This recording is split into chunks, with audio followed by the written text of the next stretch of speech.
என்னோட சகோதர சகோதரிகள் அனைவருக்கும் என்னுடைய பணிவான அன்பான வணக்கங்கள். இன்னைக்கு ஒரு நல்ல வீடியோ ஒன்று பார்க்க போகிறோம்.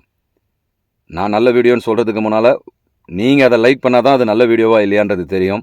அதனால் புதுசாக பார்க்குறவங்க இதை சப்ஸ்கிரைப் பண்ணிக்க மறந்துடாதீங்க. இந்த வீடியோ பிடிச்சிருந்தா உங்களுக்கு பயனுள்ளதாக இருந்தால் லைக் பண்ணவும் மறந்துடாதீங்க. சரி, வீடியோக்குள்ளே போகலாம். வாழ்க்கையில் எல்லாருக்குமே எதிரிகள் இருப்பாங்க. எக்கச்சக்கமான எதிரிகள். கண்ணுக்கு தெரிஞ்சவங்க எதிரிகளா இருப்பாங்க, கண்ணுக்கு தெரியாதவங்களும் எதிரிகளா இருப்பாங்க.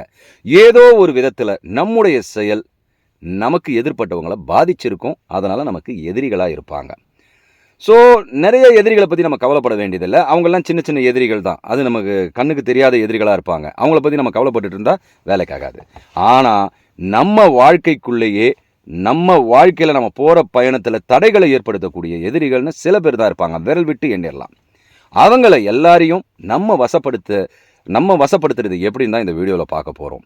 இது ஒரு மாந்திரிகமோ தாந்திரிகமோலாம் கிடையாது. மந்திரம் தந்திரம்னு சொல்கிறது உண்மையிலேயே அது ஒரு ஏற்புடையது தான். ஆனால் அது எல்லாமே விஞ்ஞான ரீதியாக பார்த்தோன்னா நம்ம மனசுக்கு ஈஸியாக புரிஞ்சிடும். அதனால் அதை நமக்கு புரிகிற மாதிரி எடுத்து சொல்கிறது தாங்க இந்த வீடியோவுடைய இலக்கு.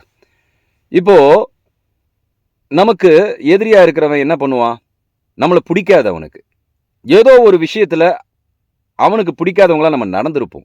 எல்லா சமயத்திலும் எல்லாருக்கும் பிடிச்ச மாதிரி நம்மளால் நடந்துக்கவே முடியாது. கண்டிப்பாக சாத்தியம் இல்லை.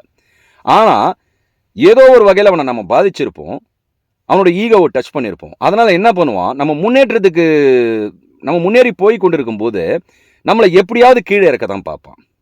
ஒரு தேள் எப்படி, ஒரு தவளை எப்படி ஒரு பானைக்குள்ளே வச்சுட்டா எதையுமே எழுப்பாமல் திரும்ப திரும்ப இழுத்துக்குமா மேலே ஏறி போகிறதுக்கு. அந்த மாதிரி மனிதர்கள் நம்மளை கீழே இறக்கிட்டே இருப்பாங்க. எதிரிகளானப்பட்டவங்க. இவங்களெல்லாம் வெல்றதுன்றது நமக்கு இயலாத காரியம். ஆனால் நம்முடைய மனதால் அதை செய்ய முடியும். இறைவன் நமக்கு கொடுத்த பெரிய பரிசு என்ன தெரியுமா? நம்மளோட மனம்தான். இறைவன் நமக்கு கொடுத்த பெரிய பரிசுன்னு இதை சொல்கிறோம். அதே சமயத்தில் இறைவன் நமக்கு கொடுத்த பெரிய பாதிப்பே நம்மளுடைய மனம்தான். இந்த மனதை நமக்கு பாதிப்பாக்குறதா இல்லை நமக்கு சாதகமாக்குறதான்றது நம்ம கையில் தான் இருக்குது. அதனால் இந்த வாழ்க்கை உங்களுடையதுன்னு சொல்கிறதுக்கு சில பேர் சொல்கிறதுக்கும் காரணம் இதுதான். அதனால் இந்த மனதை கொண்டு அவர்களை ஈஸியாக வெல்ல முடியும். எந்த மனதால் நம்ம பாதிப்பை ஏற்படுத்தணுமோ அந்த மனதை கொண்டு அவர்களை வெல்வது ஈஸியானது. முள்ளை முள்ளால் தான் எடுக்கணும்னு சொல்லுவாங்க. ஸோ என்னன்னா, இந்த ஒரு சின்ன விஷயத்தை நீங்கள் தினந்தோறும் பண்ணிங்கன்னா போதும், உங்களுக்கு கண் கூட ஒரு 3 நாள் 4 நாள்லேயே இந்த விஷயம் தெரிஞ்சிடும். உங்களுக்கு ஒரு பெரிய எதிரியாக இருக்கிறவனை உங்கள் மனக்கண் முன்னால் பாருங்கள். உங்களுக்கு எதிராக அவன் இருக்கிறதா நினச்சிக்கங்க. நினச்சிக்கிட்டு அவனை நீங்கள் உங்கள் மனசில் பலவார புகழுங்க. எப்போ ஏதோ ஒரு விதத்தில் நான் உனக்கு தெரியாமல் பாதிப்பை ஏற்படுத்தியிருக்கலாம், ஆனால் உனக்கு என்ன ரொம்பவே பிடிக்கும். என்னை பிடிக்காதவங்க இந்த உலகத்தில் யாருமே இருக்க முடியாது. அதனால் உனக்கும் என்ன ரொம்பவே பிடிக்கும். நீ ரொம்ப உயர்ந்தவன். உன்னை அறியாமலே என்னோட வாழ்க்கையில் நீ முன்னேற்றத்துக்கு ரொம்ப உதவிக்கிட்டு இருக்க. அதனால் உனக்கு ரொம்ப ரொம்ப நன்றி. இந்த மாதிரி பலவாரா ஒரு பாசிட்டிவான ஒரு எண்ணங்களை நீங்கள் செலுத்த ஆரம்பிங்க. இது என்ன மேஜிக் பண்ணுன்னா, உங்களையே அறியாமல் நீங்கள் மனசுக்குள்ளே இருக்கிற எண்ணங்களுக்கு பவர் அதிகங்க. இந்த எண்ணங்கள் அந்த எதிராளியோட மூளைக்குள்ளே பாதிப்பை ஏற்படுத்தும். சொல்லுவாங்களே இந்த மாதிரி நம்ம மனது, அந்த பேர் எனக்கு இங்கிலீஷில் டக்குன்னு வரல. அந்த மனசு வழியாக நம்ம பேசுவோம் இல்லையா, அந்த மாதிரி நமக்கு சக்தி பெற்றவர்களாக ஆகிடுவோம்.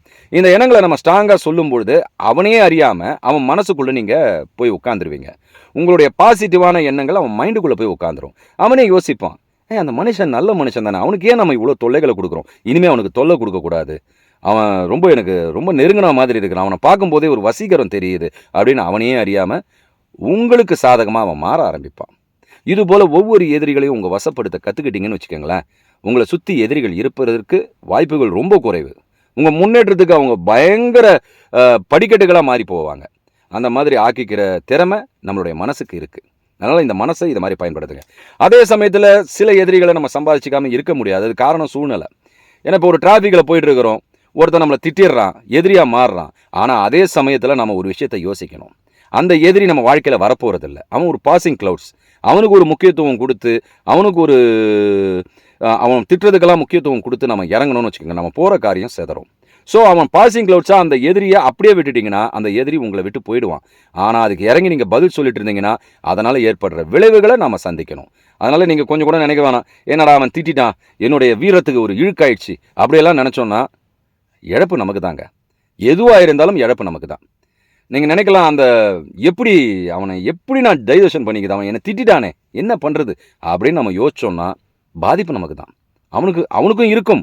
ஆனால் என்ன இருந்தாலும் நம்ம போகிற காரியம் தடப்பட்டுரும், அவனால் சில விஷயங்கள் சந்திக்க வேண்டியிருக்கும், போலீஸ் ஸ்டேஷன் போகணும், இதெல்லாம் இருக்கும். அதனால் சில விஷயங்கள் நடக்கும் பொழுது அதை எதிரியாக பார்க்காம சிரிச்சுக்கிட்டே அதை அவாய்ட் பண்ணிட்டு போயிடுங்க. அதையே நீங்கள் பல மனதுக்கிட்டேருந்து தப்பிச்சு போயிடுவீங்க. ஏன்னா ஒரு மனிதன் ஒரு எண்ணத்தோட என்னடா இவன் இவ்வளோ உயர்ந்து போயிட்டுருக்கான், இவனை எங்கே பார்த்தாலும் இப்படி இருக்கே அப்படின்றது அவனுடைய சாபமும் நமக்கு தாக்கத்தை ஏற்படுத்தும். சில பேர் சொல்லுவாங்க நல்லவங்க சாபம் தான் பலிக்கும், கெட்டவங்க சாபம் பலிக்காதுன்னு. கண்டிப்பாக கெட்டவன் சாபமும் பலிக்கும். அதனால் மேக்சிமம் அடுத்தவன் மனசில் நாம் உட்காராமல் நம்மளை விலக்கிக்க பார்க்கணும். அதுதான் இந்த மாதிரியான சின்ன சின்ன எதிரிகள்கிட்டேருந்து நம்மளை தவிர்த்துக்கிட்டு நமக்கு மெயினாக நம்ம தொழிலில் பாதிப்பு உண்டாக்குறவன், நம்ம முன்னேற்றத்தில் பாதிப்பு உண்டாக்குறவன், நம்ம வாழ்க்கையில் பாதிப்பு உண்டாக்குற எதிரியை விரல் விட்டு எண்ணக்கூடிய எதிரியை நம்ம ஒவ்வொருத்தரையும் இந்த மாதிரி நம்ம மனக்கண் முன்னால் நிறுத்தி அவங்கள புகழ்ந்தோன்னா அவங்களே அறியாமல் நம்ம வாழ்க்கையோட முன்னேற்றத்துக்கு அவங்க உதவி செய்வாங்க. இதை இன்னொரு அடிப்படையில் சொல்லணும்னா தியானத்தில் மேம்படணும். இந்த தியானம்ன்றது என்னன்றதை நம்ம அடுத்த வீடியோவில் பார்க்க போகிறோம். அதனால் நீங்கள் அடுத்த வீடியோவும் பார்க்க தவறாதீங்க. நன்றி, வணக்கம்.